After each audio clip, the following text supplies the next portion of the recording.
Սիրելի հայրենիքներ, քննարկում ենք կառավարության ծրագրի 2024 թվականի ընթացքի եւ արդյունքների մասին զեկույցը։ Այսպիսի գեղեցիկ, գունավոր գրքույկով ներկայացվել է զեկույցը, բայց թե ինչպիսին են եղել այդ արդյունքները, ըստ էության պետք է հարցնել Հայաստանի Հանրապետության քաղաքացուց։ Հայաստանի Հանրապետության քաղաքացին 2024 թվականի ծրագրի կատարման արդյունքները զգացել է իր կյանքի եւ կենցաղի վրա։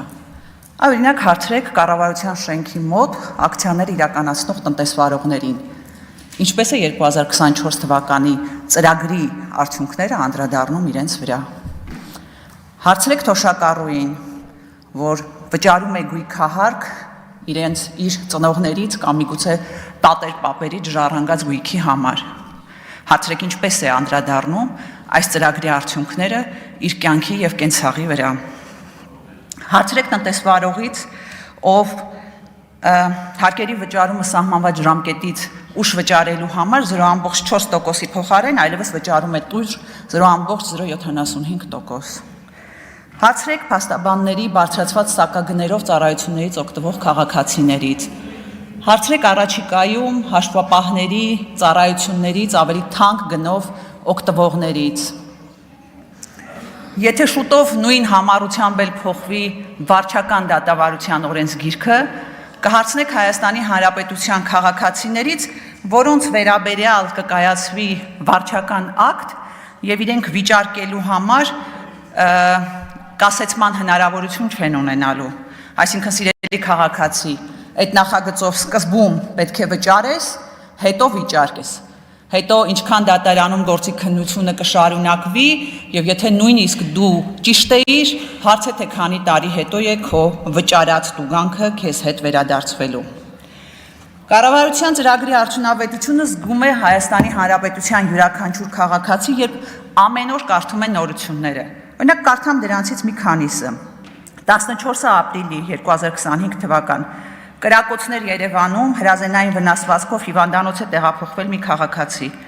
13 ապրիլի 2025 թվական կրակոցներ Երևանում հրազենային վնասվածքով Աստղիկ բժշկական կենտրոն է տեղափոխվել երիտասարդ տղա։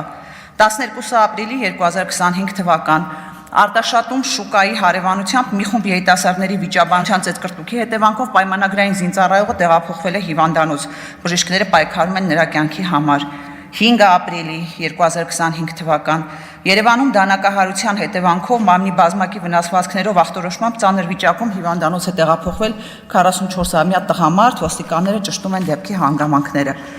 Շատ եմ ցավում, բայց կարելի է այսպես երկար շարունակել այս նորությունների ցանկը։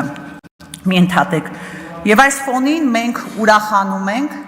որ նախորդ տարի 2023 թվականի համեմատությամբ հանցագործության դեպքերը նվազել են 434-ով կամ 1.1%-ով։ Իհարկե յուրաքանչյուր նվազումը ձեռք բերում է,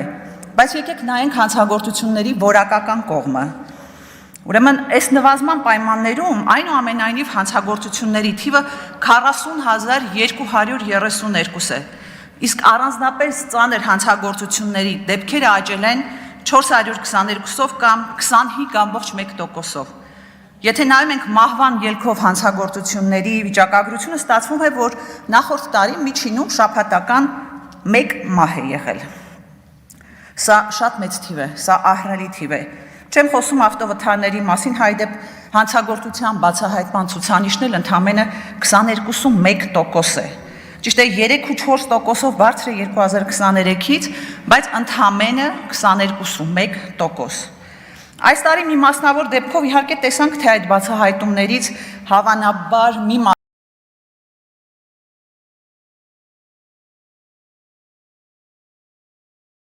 եղանակով են տեղի ունենում։ 2025 թվականի մարտի 15-ին Վանաձորում տեղի ունեցած կողոպուտից հետո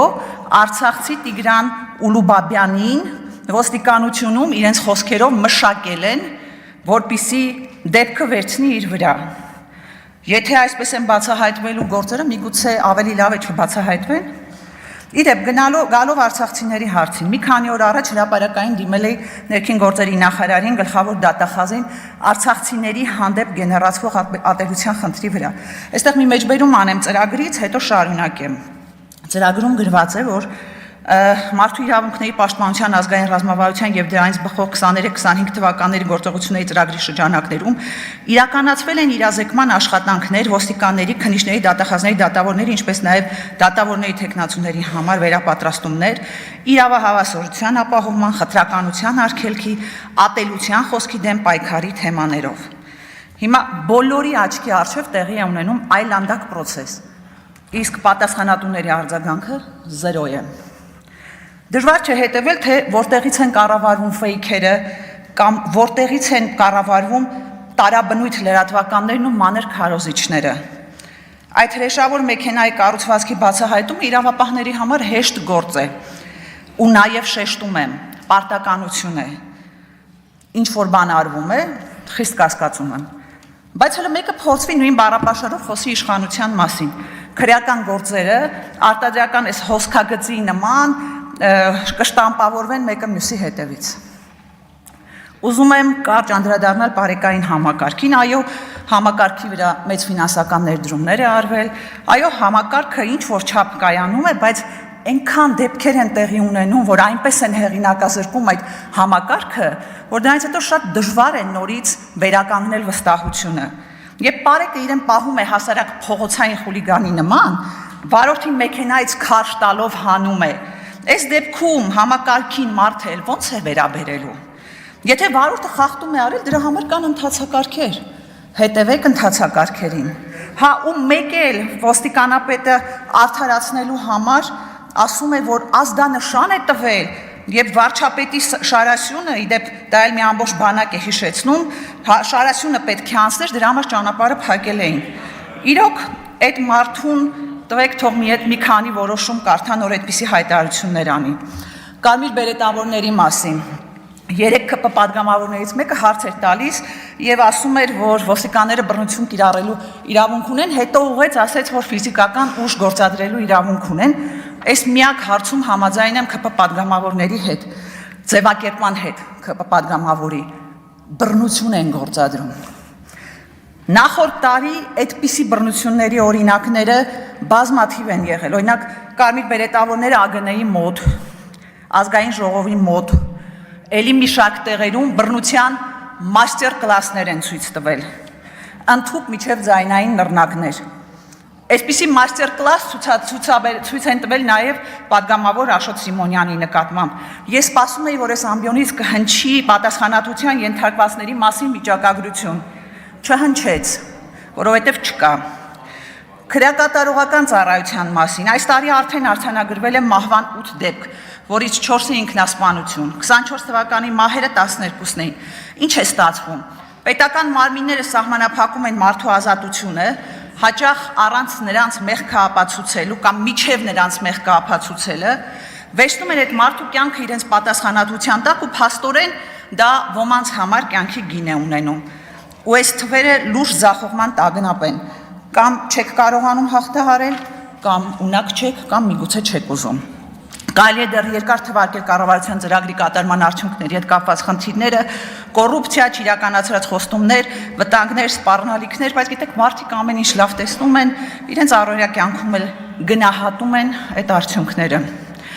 Վերջում մի քանի անդրադարձ ճանապարհների մասին։ Գիտեք, արդեն հոգնել ենք այդ ասֆալտի վերաբերյալ դիֆերամբներից։ Մի հատ Երևանով մեքենայով գնացեք, էլի խրամատներ ենք հաղթահարում։ Մի անգամ աղով մշակել են բանը, սառած ճանապարհները, այսօր խրամատները հաղթահարելով գալիս ենք աշխատանքի։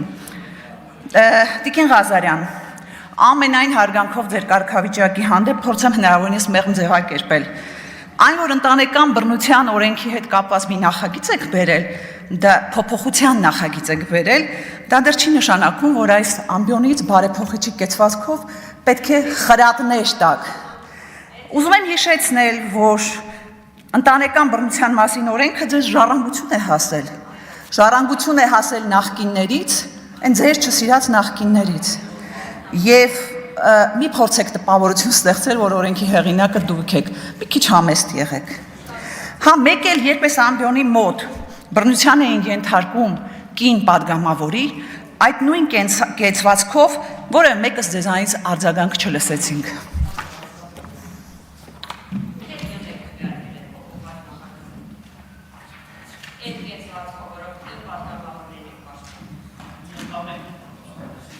Տիկին Ղազարյան այնքան իրավացիք, որ նույնիսկ չեմ հորդորում տեղից չխոսել։ Վաղարշակ Հակոբյան։